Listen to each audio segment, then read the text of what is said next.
itu sunyi. Hanya suara jangkrik dari balik rumpun bambu menemani Surya yang duduk di teras rumah kayunya. Angin dingin berhembus, membawa aroma tanah basah sehabis hujan.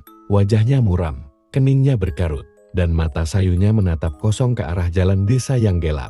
Pikiran Surya penuh dengan hutang yang menjerat. Sawahnya gagal panen 2 kali berturut-turut. Uang sewa tanah dari rentenir belum juga dibayar. Sementara kabar terakhir, rumahnya akan segera disita. Ratri, istrinya, keluar sambil menggendong Arga, anak sematawayang mereka yang baru berusia 10 tahun. Anak itu tertidur pulas di pelukan ibunya. Ratri duduk di samping Surya, menatap wajah suaminya dengan resah.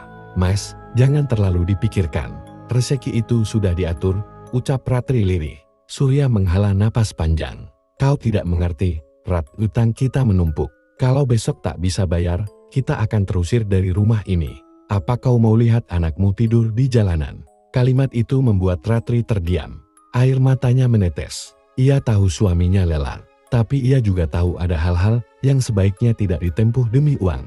Malam itu, perdebatan mereka hanya berakhir dengan hening. Keesokan harinya, seorang lelaki tua datang berkunjung. Wajahnya pucat, tubuhnya kurus, dan matanya tajam penuh rahasia. Dialah Ki Wira, dukun yang sudah lama terkenal di desa karena kesaktiannya. Orang jarang berani mendekatinya, kecuali mereka yang benar-benar terdesak. Dengan tongkat kayu hitam di tangan, Ki Wira duduk di depan Surya. "Aku tahu masalahmu," kata Ki Wira pelan, tapi menusuk. "Kau ingin membayar utangmu, kau ingin kaya. Ada jalan cepat, Surya. Tapi ingat, setiap jalan memiliki harga." Surya menatapnya dengan campuran takut dan penasaran. "Harga apa yang kau maksud, Ki?" Ki Wira tersenyum tipis, bibirnya bergetar seolah menyembunyikan sesuatu. "Harga yang lebih berharga dari emas. Darah dagingmu sendiri." Ucapan itu membuat Surya bergidik. Namun bayangan rumah yang akan hilang, anak yang akan kelaparan, lebih menakutkan daripada ancaman gaib. Ia hanya diam, menunggu penjelasan lebih jauh. Malam Jumat Kliwon, Surya mengikuti Ki Wira menuju hutan bambu di tepi desa. Langkah mereka hanya ditemani cahaya bulan separuh di tengah hutan. Ki Wira menyalakan dupa, menggambar lingkaran merah dengan darah ayam. Suara mantra kuno mengisi udara, membuat bulu kuduk Surya meremang. "Mulai malam ini, tubuhmu akan berubah. Kau akan menjadi babi ngepet. Pergilah mencuri harta, tetapi jangan pernah tertangkap. Dan ingat, setiap 7 malam, tumbal darah harus kau serahkan. Kalau tidak, keluargamu lah yang jadi bayarannya." Surya tertegun, tubuhnya bergetar hebat. Namun sebelum ia sempat menolak, Ki Wira menepukkan telapak tangannya ke dada Surya. Seketika tubuh Surya panas, kulitnya melepuh dan pandangannya menghitam. Ia berteriak, tapi suaranya berubah jadi dengusan. Kakinya berubah. Pendik tubuhnya membengkak, bulu hitam tumbul di sekujur badan. Surya sudah bukan manusia lagi, ia kini seekor babi hitam besar dengan mata merah menyala. Dalam wujud itu, ia berlari ke desa. Setiap rumah yang ia dekati, uang dan emas entah bagaimana berpindah ke tubuhnya. Surya merasakan kekuatan baru. Perasaan tamak bercampur dengan ketakutan. Menjelang fajar, ia kembali ke hutan. Tubuhnya perlahan kembali ke wujud manusia, telanjang, penuh lumpur, dan bau anyir darah. Ki Wira menyambutnya dengan senyum mengerikan. "Selamat datang di jalan kekayaan, Surya. Ingatan, ini baru permulaan." Ketika ia pulang, Ratri melihat suaminya berjalan terhuyung dengan pakaian kompang-camping, tubuh kotor, dan mata yang tak lagi sama. Hatinya bergetar, firasat buruk menyelimuti. Pagi itu, suasana rumah Surya terasa berbeda. Di atas meja kayu rayat, berserakan kepingan emas dan uang kertas tebal. Surya menatap harta itu dengan mata berbinar, seperti orang yang baru bangun dari mimpi panjang. Jantungnya berdegup cepat, antara gembira dan takut. Ratri, yang baru keluar dari dapur, terbelalak melihat tumpukan harta itu. "Mas, dari mana semua ini?" tanyanya dengan suara bergetar. Ia tak berani menyentuhnya. Surya terdiam sejenak, kemudian tersenyum getir. "Anggap saja, rezeki yang tak terduga. Kita bisa bayar hutang, Rat, kita bisa hidup layak, Arga bisa sekolah tinggi." Namun hati Ratri menolak percaya. Nalurinya sebagai seorang istri tahu, ada yang tidak wajar. Ia menatap suaminya, mencoba membaca sorot matanya. "Mas, jangan bilang kau lakukan sesuatu yang melanggar. Aku takut." Surya mengalihkan pandangan. Ia tak sanggup bercerita, bahwa semalam ia berlari sebagai makhluk babi besar, mencuri harta warga desa. Bayangan tubuh berbulu, gigi tajam, dan mata merah masih melekat dalam ingatannya. Hari itu juga Surya membawa emas dan uang untuk melunasi hutang pada rentenir. Orang-orang desa terkejut melihat perubahan drastisnya. Pak Lurah Darmo, yang sedang duduk di warung kopi, memperhatikan dengan tatapan penuh tanya. Cepat sekali Surya bangkit. Baru kemarin dia terpuruk, sekarang sudah membayar semua utangnya. Gumam Pak Lurah dalam hati. Beberapa hari kemudian, cerita kehilangan mulai terdengar. Warga mengeluh uang simpanan lenyap dari kotak kayu. Perhiasan menghilang dari kamar. Bahkan seekor kambing hilang tanpa jejak. Anehnya, tak ada pintu yang rusak, tak ada jejak pencuri. Hanya tanda aneh, tanah berbekas seperti telapak kaki babi. Pak Lurah mulai gelisah. Ia mengumpulkan beberapa warga dan berkata, "Aku curiga ini ulah babi ngepet. Kalian tahu legenda itu kan? Hewan jadi-jadian yang mencuri harta orang." Warga saling berpandangan, rasa takut menyebar. Sementara itu, di rumah Surya, suasana semakin mencekam. Ratri menemukan darah menetes di lantai dekat kamar Arga saat ia telusuri. Ternyata berasal dari jari kecil anaknya. Luka tipis, seolah ada sesuatu yang sengaja menggores. Arga berkata polos, "Aku nggak tahu, Bu." Tiba-tiba saja berdarah. Hati Ratri bergetar hebat. Ia menatap Surya dengan penuh curiga. "Mas, apa hubungannya luka anak kita dengan semua harta ini?" Suaranya bergetar. Surya terdiam lama. Malam itu, ia kembali menemui Ki Wira. Dukun tua itu duduk di depan api unggun. Asap dupa mengepul di sekelilingnya. "Bagus, Surya," ucap Ki Wira dengan senyum licik. "Kau sudah menerima harta pertama. Tapi ingat, ini baru permulaan. Tumbal darah tak bisa dihindari. Setiap 7 malam, harus ada darah manusia. Kalau tidak, pesugihan ini akan menuntut lebih. Dan keluargamulah yang akan menjadi bayarannya." Surya gemetar, wajahnya pucat. Ia tak berani membantah. Kata-kata Ki Wira menancap dalam-dalam di kepalanya. Malam itu, Ratri terbangun. Ia melihat Surya berdiri di depan ranjang Arga, menatap anak itu dengan wajah muram, tangan mengepal. Ratri segera memeluk anaknya, mata penuh amarah dan ketakutan. "Apa yang kau lakukan, Mas?" Surya hanya terdiam, lalu berjalan keluar rumah tanpa menjawab. Di luar, bulan purnama menggantung pucat di langit. Surya menatapnya lama. Sementara suara Ki Wira bergema di kepalanya, "Darah keluargamu, atau kekayaanmu lenyap." Surya tak bisa tidur. Kata-kata Ki Wira menggema di kepalanya, "Darah manusia, darah keluargamu sendiri." Ia duduk di tepi ranjang, menatap Ratri dan Arga yang terlelap. Nafas anaknya terdengar tenang, polos tanpa dosa. Namun dalam benak Surya, suara Ki Wira terus mendorong, harta takkan bertahan tanpa tumbal. Pagi harinya, Ratri menemukan Surya duduk di depan rumah. Wajahnya pucat. Ia tak banyak bicara, hanya menatap jauh ke arah sawah kering yang terbakar matahari. Ratri mencoba menyentuh bahunya, tetapi Surya menghindar. "Mas, apa yang sebenarnya terjadi? Kenapa aku lihat kau semakin aneh?"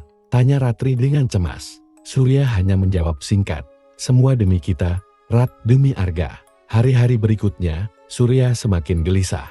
Harta yang ia bawa pulang makin banyak, tetapi rasa takut di wajahnya juga makin jelas. Warga desa mulai panik, kehilangan kian merajalela. Ibu-ibu berteriak uangnya lenyap, bapak-bapak kehilangan hasil panen. Bahkan emas kawin seorang pengantin baru hilang tanpa bekas. Dan selalu ada tanda aneh, bekas jejak babi di tanah. Pak Lurah Darmo semakin curiga. Malam-malam ia berkeliling desa, membawa lampu minyak, mencoba mencari siapa dalangnya. Ia tahu legenda babi ngepet, dan ia mulai yakin desanya kini diganggu makhluk itu. Di rumah Surya, ketegangan semakin memuncak. Suatu malam, Surya memegang pisau kecil. Tangannya gemetar. Ia mendekati tempat tidur Arga yang tengah pulas. Dengan hati hancur, ia menggores ujung jari anaknya perlahan. Darah merah menetes, jatuh ke dalam botol kecil yang ia sembunyikan. Arga meringis dalam tidur, tapi tak terbangun. Surya segera pergi menemui Ki Wira di hutan bambu. Ia menyerahkan botol kecil berisi darah itu. Ki Wira tersenyum, giginya yang kuning tampak jelas. "Bagus, Surya, kau sudah memilih jalanmu.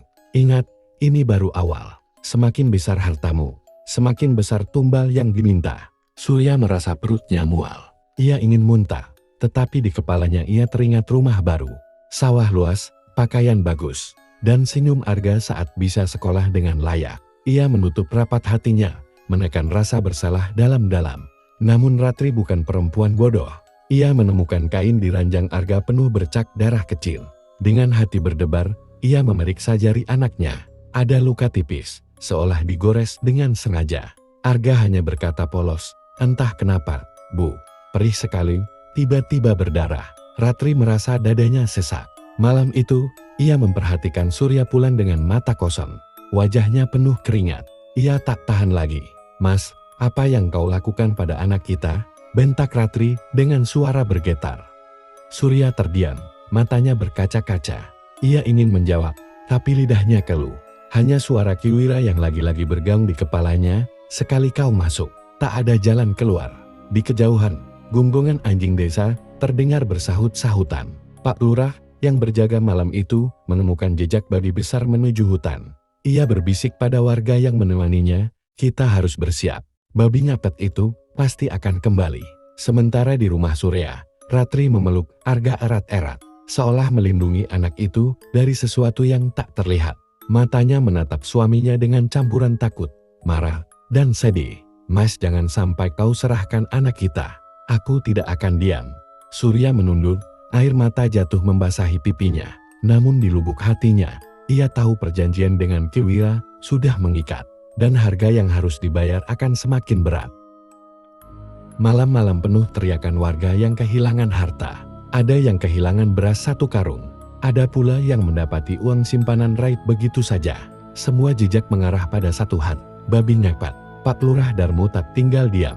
Ia mengumpulkan beberapa pemuda desa yang berani, membawa obor dan keris peninggalan leluhur.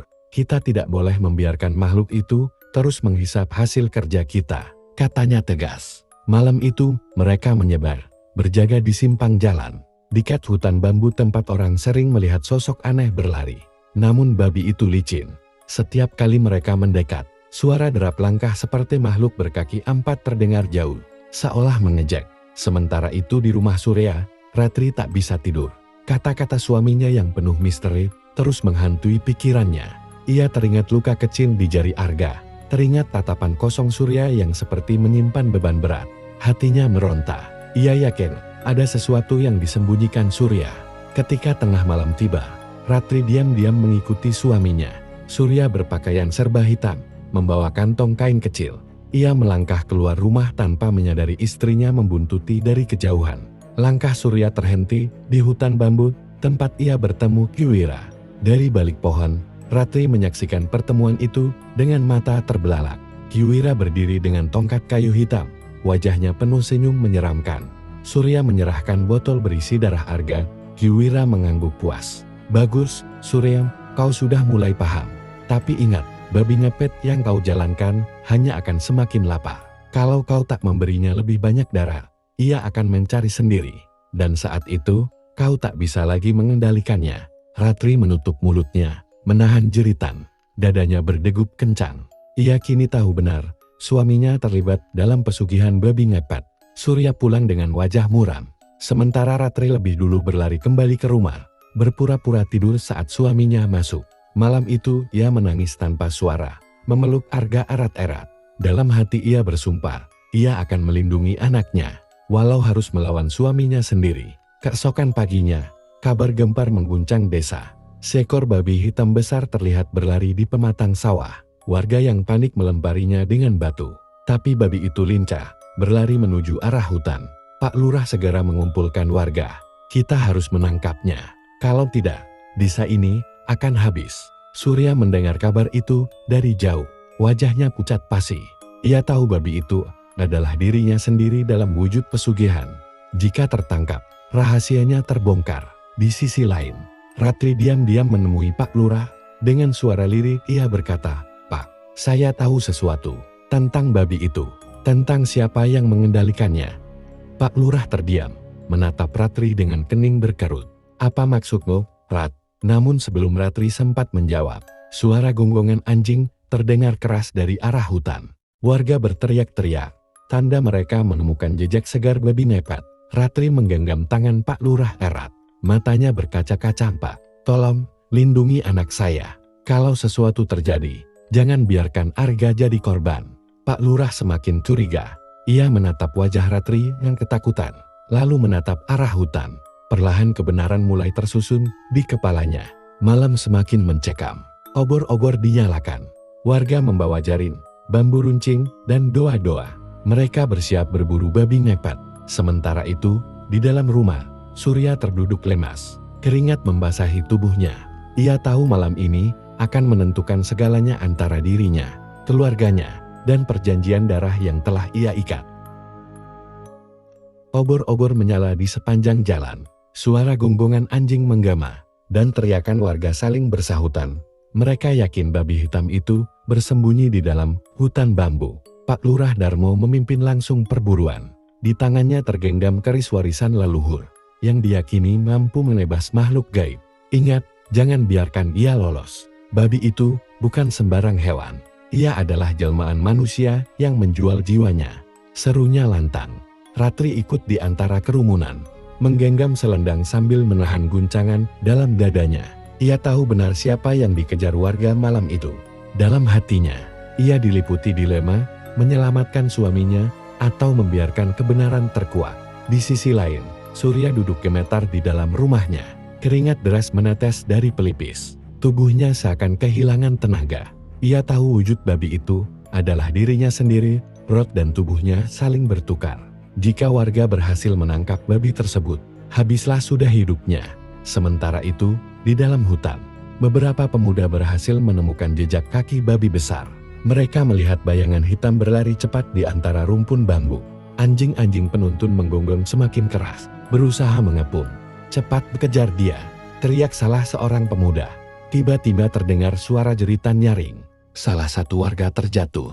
Tubuhnya tercabik oleh tandukan babi hitam yang menyerang membabi buta. Darah mengalir deras di tanah, membuat suasana semakin kacau. Warga lain ketakutan, tapi Pak Lurah mengangkat kerisnya. "Jangan mundur. Kalau kita biarkan, desa ini akan terus dikutuk." Ratri yang menyaksikan dari jauh menutup mulutnya, menahan tangis. Ia melihat dengan jelas mata babi hitam itu penuh dengan rasa sakit, seolah memohon pertolongan. Dan ia mengenali tatapan itu. Itu adalah tatapan suaminya, Surya. Hatinya teriris. Ia ingin berteriak, menghentikan perburuan ini. Namun ketakutan menahan langkahnya. Jika ia bicara, semua akan tahu Surya adalah dalang dari teror ini. Dan itu berarti kehancuran keluarganya. Di rumah, Arga yang terbangun dari tidur tiba-tiba menangis keras. Ia menggeliat, tubuhnya panas, seperti sedang dilanda demam tinggi. Dari matanya yang setengah tertutup, ia seakan melihat bayangan hitam besar berlari, lalu lenyap begitu saja. Ki Wira yang berada jauh di gubuk tuanya mendengus puas. Dengan tongkatnya, ia bergumam, cepat atau lambat, darah anak itu tetap akan jadi kunci. Surya tak akan bisa mengelak dari perjanjian ini. Perburuan semakin sengit. Warga mengepung hutan dengan jaring, menyalakan obor agar babi tak bisa kabur. Teriakan dan doa-doa bercampur dengan suara babi yang meraung kesakitan. Dalam kepanikan itu, tiba-tiba babi hitam itu berhenti di tengah lapangan bambu yang terbuka. Nafasnya terengah, tubuhnya penuh luka. Pak Lurah maju dengan keris terhunus. "Inilah saatnya mengakhiri penderitaan desa kita." Ratri menjerit histeris, berlari ke tengah kerumunan. Jangan bunuh dia." Semua warga terdiam, menatap Ratri dengan heran. Pak Lurah menghentikan langkah, menatap wajah Ratri yang berlinang air mata. "Rat, apa maksudmu? Kenapa kau melindungi makhluk ini?" Ratri gemetar. Kata-kata nyaris tak keluar dari bibirnya. Di balik sorot matanya, ada rahasia besar yang hampir terbongkar. Surya, yang masih duduk di rumah, dalam keadaan lemah, tiba-tiba memuntahkan darah.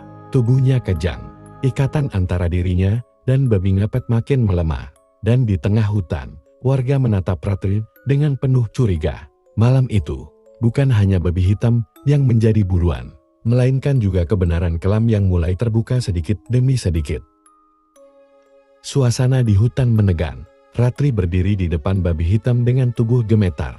Matanya berkaca-kaca, sementara warga menatapnya penuh curiga. Api obor yang berkobar memantulkan bayangan, menyeramkan di wajah mereka.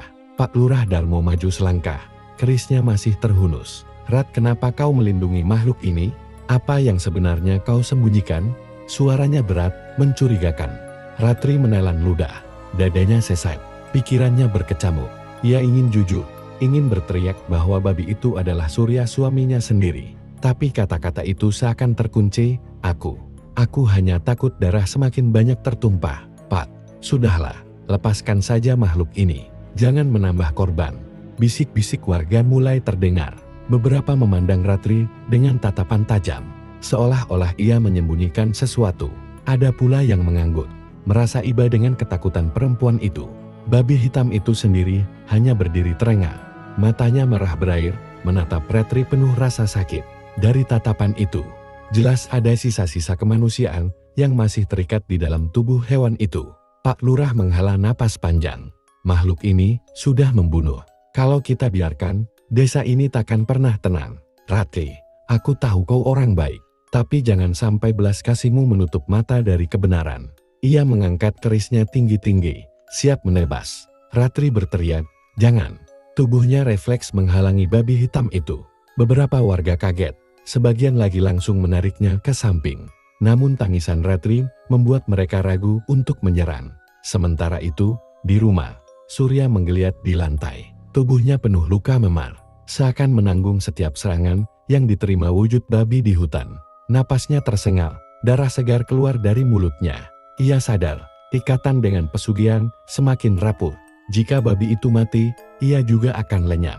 Arga yang masih demam merintih di tempat tidurnya. Tiba-tiba, matanya melotot, tubuhnya kejang. Ia berteriak dengan suara yang bukan miliknya dalam, berat, menyeramkan. Darah anak ini. Dingsil, tetangga yang membantu menjaga Arga, menjerit ketakutan lalu berlari keluar rumah. Suara teriakannya sampai ke telinga beberapa warga di hutan, menambah kepanikan. Di gubuk tuanya, Ki Wira tertawa pelan, matanya menyala dalam kegelapan. Sudah saatnya, ikatan tumbal harus dipenuhi. Tidak ada yang bisa melawan kehendak perjanjian. Ia mulai membaca mantra, meniup asap dupa yang semakin pekat. Kembali di hutan, babi hitam itu tiba-tiba meraung keras, membuat obor-obor bergoyang seakan diterpa angin besar. Beberapa warga jatuh tersungkur ketakutan. Pak Lurah hampir kehilangan keseimbangan, namun tetap menggenggam keris erat-erat. Dalam kekacauan itu, babi hitam menyeluduk ke arah kerumunan, melukai dua pemuda hingga mereka terlampar. Darah berceceran di tanah. Warga panik, sebagian melarikan diri, sebagian lagi berusaha melawan. Ratri menjerit histeris, hentikan cukup. Suaranya serak, penuh keputusasaan. Pak Lurah menoleh ke arahnya dengan tatapan penuh kecurigaan. Rat, ada apa sebenarnya denganmu? Mengapa kau begitu melindungi makhluk ini? Jangan-jangan. Kalimat itu terhenti, karena tiba-tiba babi hitam berlari kencang ke arah hutan yang lebih dalam. Menghilang di balik gelapnya malam. Warga hanya bisa mengejar dengan obor, namun jejaknya segera lenyap. Keheningan menyelimuti. Semua mata kini tertuju pada Ratri. Suasana tegang, seolah-olah kebenaran sudah berada di ambang terbongkar. Pak Lurah menurunkan kerisnya perlahan. Ratri, ada hal besar yang kau sembunyikan, bukan? Ratri terdiam. Air matanya jatuh, dan dalam hati ia tahu, ia tak bisa lagi terus berbohong. Ketegangan di hutan masih membekas. Warga kembali ke rumah masing-masing dengan wajah muram dan hati penuh curiga. Namun, di rumah Surya, suasana jauh lebih mencekam. Arga terbaring di tikar dengan tubuh menggigil hebat. Napasnya tersengal, keringat dingin membasahi seluruh tubuhnya. Tapi yang membuat bulu kuduk merinding adalah matanya yang sesekali berubah hitam pekat, lalu kembali normal. Dari mulutnya keluar gumaman aneh bahasa yang tidak dimengerti siapapun. Ratri duduk di samping anaknya, memeluk erat sambil menitikkan air mata. Nak, bertahanlah, ibu ada di sini. Tangannya bergetar, hatinya hancur menyaksikan penderitaan itu.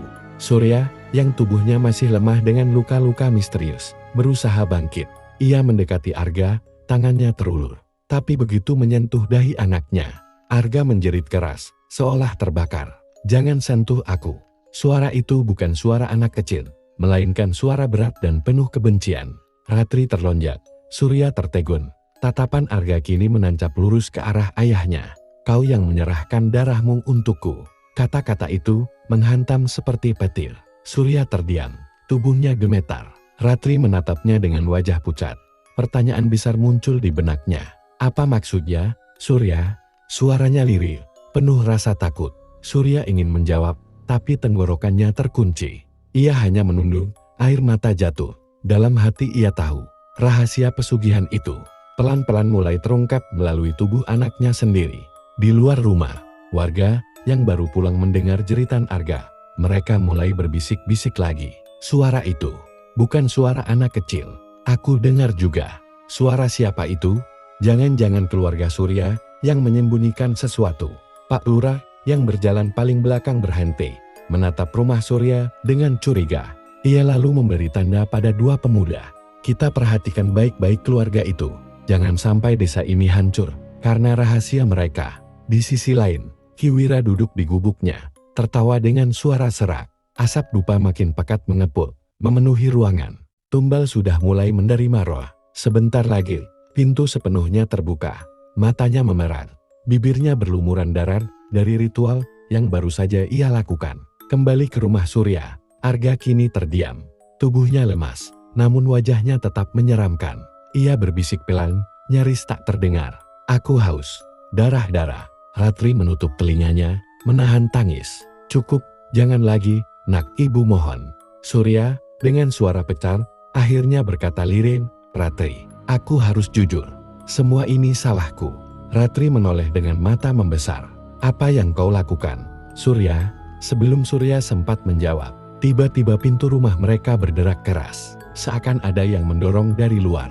Lampu minyak bergetar, bayangan di dinding menari liar. Suara ketukan keras menggema. Dum, dum, dum. Suara itu diikuti teriakan seorang warga dari luar. Surya, Ratri, buka pintu. Kami harus bicara.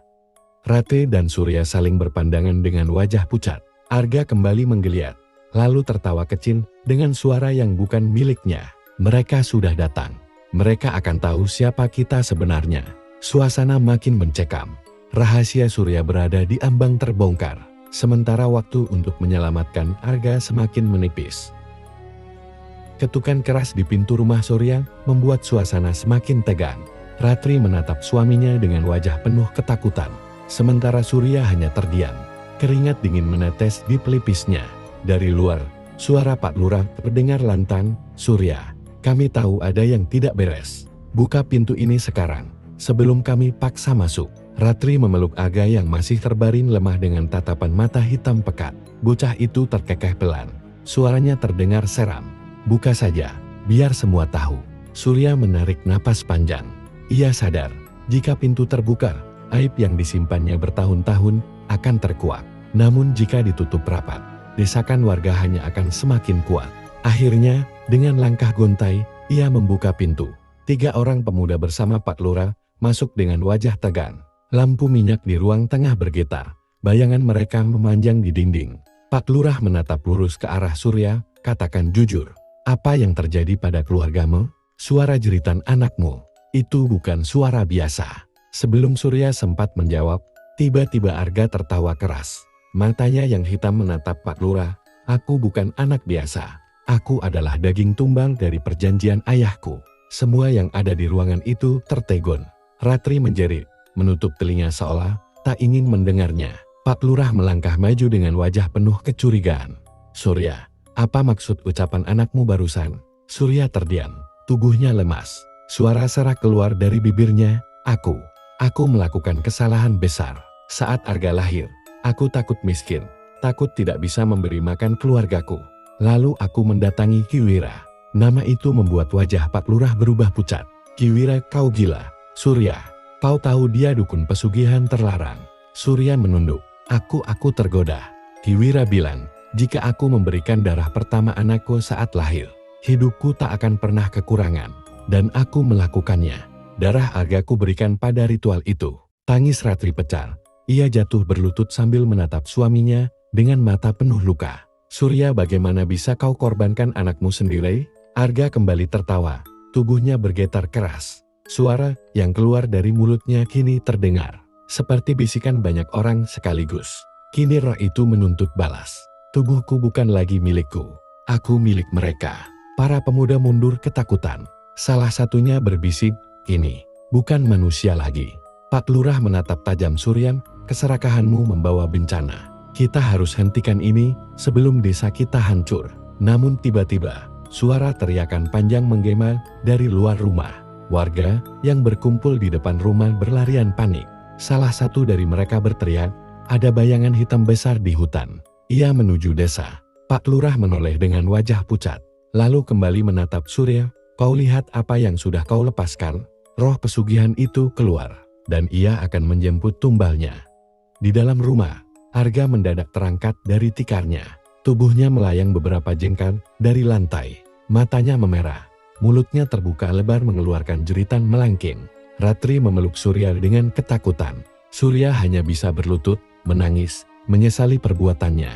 "Ampuni aku sudah menghancurkan segalanya." Dan di luar rumah, suara langkah berat semakin mendekat, seperti sesuatu yang bukan berasal dari dunia manusia. Jeritan warga di luar rumah, Surya menggema di seluruh desa. Arga masih melayang dengan mata merah membara, tubuhnya kaku. Sementara, bayangan hitam raksasa mulai terlihat di pinggir hutan. Pak Lurah menatap ke arah Surya dengan wajah tegang. "Ini ulahmu, Surya. Roh pesugihan itu sudah keluar, ia datang menjemput tumbalnya." Surya hanya bisa menunduk. Tubuhnya bergetar hebat. Aku tak tahu akan sejauh ini." Ratri berusaha menarik Arga ke pelukannya. Namun bocah itu seperti dikendalikan kekuatan tak kasat mata. Dari mulut Arga keluar suara serak yang bukan miliknya. Tumbal sudah dipanggil. Tak ada yang bisa menghentikan. Dari luar, warga yang ketakutan berlarian. Beberapa pemuda mencoba menghadang bayangan hitam itu dengan obor. Namun api mereka padam seketika. Suara berat seperti gemuruh terdengar, membuat tanah bergetar. Pak Lurah menggertakkan giginya. "Kita harus mencari Ki Wira. Hanya dia yang tahu cara menutup pintu antara dunia ini dan dunia roh." Mendengar nama itu, Surya terbelalak. "Tidak. Aku tak mau bertemu lagi dengan dia. Dialah yang membuatku terjebak dalam semua ini." Ratri menoleh dengan marah. Air matanya bercucuran. "Suryan, karena keserakahanmu, anak kita jadi begini. Jika itu satu-satunya cara, maka kita harus lakukan." Tiba-tiba, pintu rumah berderak keras. Sesuatu dari luar mencoba masuk. Bayangan hitam itu menyusup lewat celah-celah, menempel di dinding, meluas, hingga ruangan semakin gelap. Warga yang ada di luar menjerit, ada yang jatuh pingsan, ada pula yang nekat berlari ke hutan untuk menjauh. Arga mendadak terhenti di udara. Matanya memandang kosong ke arah bayangan itu. Lalu dengan suara bergema ia berkata, "Ayah, waktumu hampir habis." Mereka menagih janji. Surya jatuh berlutut, tangannya gemetar menutupi wajah. Aku rela. Ambil aku saja, jangan anakku." Namun suara dari bayangan itu menjawab, "Perjanjian tak bisa diganti. Yang dipilih tetap harus dibayar dengan darahnya." Pak Lurah segera memberi aba-aba pada dua pemuda. "Cepat, cari Ki Wira di gubuknya. Katakan padanya ini soal hidup dan mati desa kita." Mereka berlari menembus kegelapan. Sementara di dalam rumah, suasana semakin mencekam. Ratri menjerit, memeluk kaki Arga yang melayang.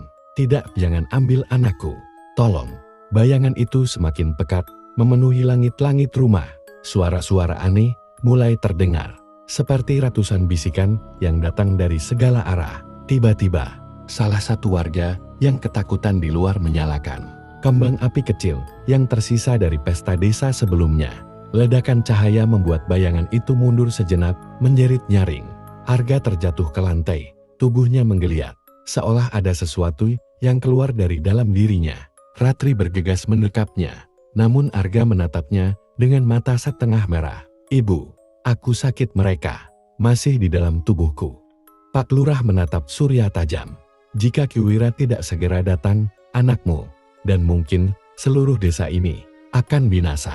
Di kejauhan, suara gonggongan anjing bergema, menandakan sesuatu atau seseorang sedang mendekat dari arah hutan. Apakah itu Ki Wira, atau justru sesuatu yang lebih buruk? Suara gonggongan anjing semakin keras, bercampur dengan langkah tergesa di tanah berpasir. Di tengah kegelapan yang mulai menelan desa, dua pemuda akhirnya muncul kembali. Wajah mereka pucat, nafas tersengal. "Pak Lurah," teriak salah satunya, "kami menemukannya. Ki Wira, dia datang." Sosok tua dengan tongkat kayu, tubuh kurus terbungkus jubah hitam, muncul perlahan dari balik kabut.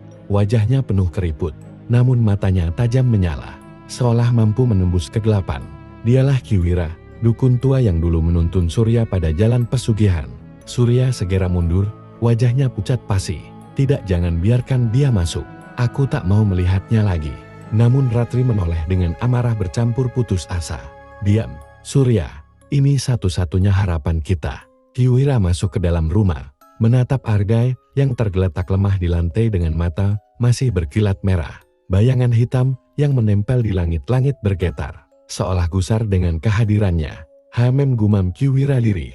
Sudah terlalu jauh, kau membuka pintu itu. Surya, sekarang roh-roh menagih. Lebih dari sekadar tumbal. Suara berat bergema dari bayangan hitam, pengkhianat. Kau yang pernah membukakan jalan bagi kami, kini ingin menutupnya kembali. Ki Wira mengangkat tongkatnya, mengetuk lantai 3 kali.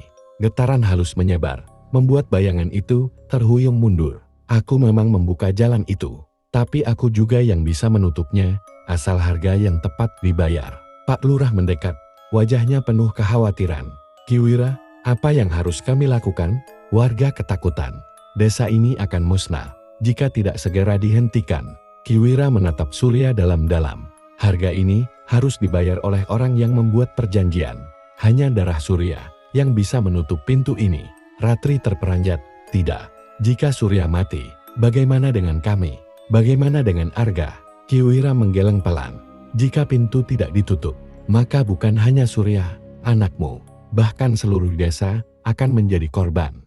Roh-roh itu akan menelan semua jiwa. Surya jatuh berlutut, air matanya menetes. Aku tak mau mati, tapi aku juga tak sanggup melihat anakku jadi tumbal. Arga menggeliat di pelukan ibunya. Dengan suara lirih bercampur isar, ia berbising, "Ayah, tolong jangan biarkan mereka ambil aku." Kalimat itu menusuk hati Surya. Ia menutup wajahnya. Tubuhnya bergetar hebat. Semua orang menatapnya, menunggu keputusannya. Bayangan hitam mendesis marah. Dinding rumah berderak, atap bergetar. Jangan dengarkan dukun tua itu. Janjimu hanya bisa ditebus dengan tumbal yang sudah dipilih.